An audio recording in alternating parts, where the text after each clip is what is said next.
ini kan ulama kita mungkin tidak mengukur keberhasilan dakwah untuk di negeri yang mayoritas Islam ini. Kita masih dibimbing atau dipimpin oleh pemimpin-pemimpin laisa minna. Padahal Al-Quran kan penolakan, la yattakhid. Jadi ini kan penolakan kafirun awliya lil mu'minin. Ini saya hanya tadi sudah singgung pertama menyangkut masalah majelis ulama. Yang kedua mungkin dai kita semua ini memiliki peran untuk mengingatkan umat agar memilih aulia pemimpin ini yang betul mengayomi kita. Saat ini kita melihat ukuran standar DKI saja, syariat-syariat begitu banyak yang mulai dihilangkan, yang memimpinnya. Apa ini akan menyebar ke seluruh Indonesia? Terima kasih Pak Hakim. Mohon jawabannya. Assalamualaikum warahmatullahi wabarakatuh. Waalaikumsalam warahmatullahi wabarakatuh. Subhanallah ya. Itu memang fenomena yang membuat kita bingung. Di Jakarta jumlah umat Islamnya berapa persen sih? Banyak sekali mereka. Tapi Islam gimana mereka? Hah? Islam yang nggak sholat, yang Islam yang minum-minuman, ya. Subhanallah. Seperti itulah munculnya pemimpin-pemimpin yang mungkin tidak sesuai dengan keinginan kita. Itu karena kitanya. Kalau kita berbicara umpamanya di Jakarta yang sholat cuma 20%, yang nggak sholat 80%, atau kita katakan janganlah terlalu banyak lah. Yang sholat 40%, yang nggak sholat 60%. Kira-kira pemimpinnya yang 60% apa yang 40%? Yang 60 lah. Apalagi kita lihat sistem di Indonesia ini pemilu, banyak-banyakan suara, dan kebanyakan orang itu orang soleh apa nggak soleh? Nggak soleh. Kalau kita lihat subhanallah, realita yang terjadi sebenarnya kalau kita lihat bagaimana dai-dai itu memahamkan orang Islam dengan Islamnya. Ketika mereka paham dengan Islamnya, dia akan tahu pemimpin mana yang akan dia pilih. Insya Allah dia akan tahu sendiri. Kalau orang Islamnya udah sholat, dia akan cari pemimpin yang sholat paling tidak. Tapi kalau dia umpamanya pemain judi, umpamanya dia lihat, pemimpinnya ini akan melarang judi, anak nggak mau pilih lah. Karena pemimpinnya akan melarang judi, dia akan memilih yang sesuai dengan dia. Allah Subhanahu wa taala mengatakan, "Kadzalika nuwalli ba'dadh zalimina ba'dadh bima kanu yaksibun." Begitulah kami jadikan pemimpin-pemimpin yang zalim buat orang-orang yang zalim atas perbuatan dosa mereka. Jadi kalau kita berbicara tentang kezaliman ini, jangan bicara pemimpin yang di atas yang memang sudah banyak yang korupsi ya. Kita lihat seperti itu. Orang-orang itu ketika pemilu mereka dikasih uang 50.000, milih dia. Sampai di Jember itu dulu waktu pemilihan ya yang sebelumnya ada istilah tongkat.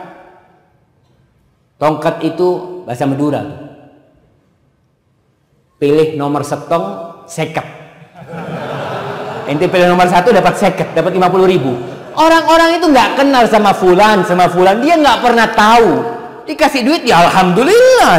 Orang anak milih yang mana nggak ngerti sama fulan. Jadi kebanyakan orang itu kalau kita lihat nggak ikut-ikut tentang masalah pemilu ini, nggak ngurusi mereka itu. Orang-orang awam. Jangan masalah pemilu, dia berpikir Ustaz, anak kok mikirin pemilu, makan aja susah Ustaz. Jadi sekarang bagaimana peran dai ini memahamkan Islam. Ketika orang Islamnya ngerti dengan Islam, oh Islam itu seperti ini, dia sholat, dia zakat, dia menjaga syariat Allah, insya Allah pemimpinnya akan seperti itu. Seorang syekh di kelas pernah ditanya, Syekh, kita punya pemimpin di Sudan pada waktu. Pemimpin itu zalim, melakukan kemaksiatan ya melegalkan hal-hal yang haram lah seperti itu. Akhirnya ditanya sama syekhnya, kalau pemimpinnya nutup hal-hal yang haram itu, bagaimana masyarakat? Masyarakat akan demo, gitu dia. Karena masyarakatnya suka sama yang haram itu. Jadi kata syekh, pemimpinnya ikut rakyat apa rakyatnya ikut pemimpinnya? Ya pemimpinnya ikut kemauan rakyat, betul jemaah. Bagaimana kita? Pemimpin itu dari kita sebenarnya. Kita yang harus memperbaiki diri kita. Kita yang harus memperbaiki diri kita. Anak-anak kita bagaimana dia mengenal la ilaha illallah. Antum lihat mahasiswa.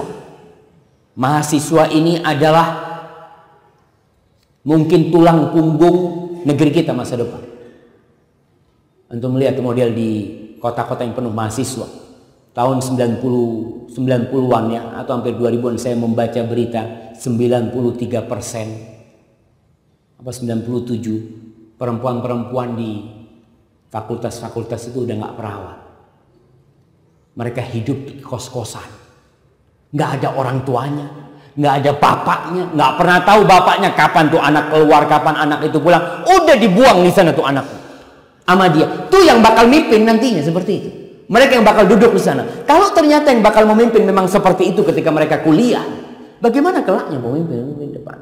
Maka yang perlu dilakukan tadi, peran ulama, peran dai, bagaimana memaham kepada umat tentang Islam yang benar. Menjauhi dari pergaulan-pergaulan bebas. Tapi kita di sini perang, jemaah. Artinya perang ini perang propaganda. Iblis tidak pernah absen. Iblis tidak pernah absen dalam peperangan ini. Dia dengan medianya, dia dengan ya dai-dainya. Kita lihat bagaimana munculnya Islam liberal umpamanya. Muncul Islam liberal. Kemana mereka masuknya? Ke kampus-kampus. Harapan kita umpamanya universitas-universitas Islam memunculkan ulama-ulama, ternyata mereka sudah, ya harapan kita sangat tipis sekali dengan mereka. Tapi saya mendukung bahwa bagaimana perang ulama, perang dai ya, dan berdakwah juga bukan hanya di kota, di kampung-kampung, di desa-desa yang orang desa itu mungkin nggak pernah nonton TV. Kadang-kala dakwah kita belum sampai ke tempat sana. Kebanyakan dai-dai itu ngantong di kota, di kota-kota besar. Karena kalau dakwah di kampung kadang-kala nggak ada fulusnya di sana. Kadang-kala memang dakwah di sana subhanallah. Makanya harapan kita yang punya rezeki, yang hidup di kota, ya berusaha untuk mengkoordinir bagaimana dai-dai yang di desa itu. Karena mereka alhamdulillah masih fresh ya, mereka bisa diperbaiki insya Allah. Barakallahu fikum. Ini ada pertanyaan.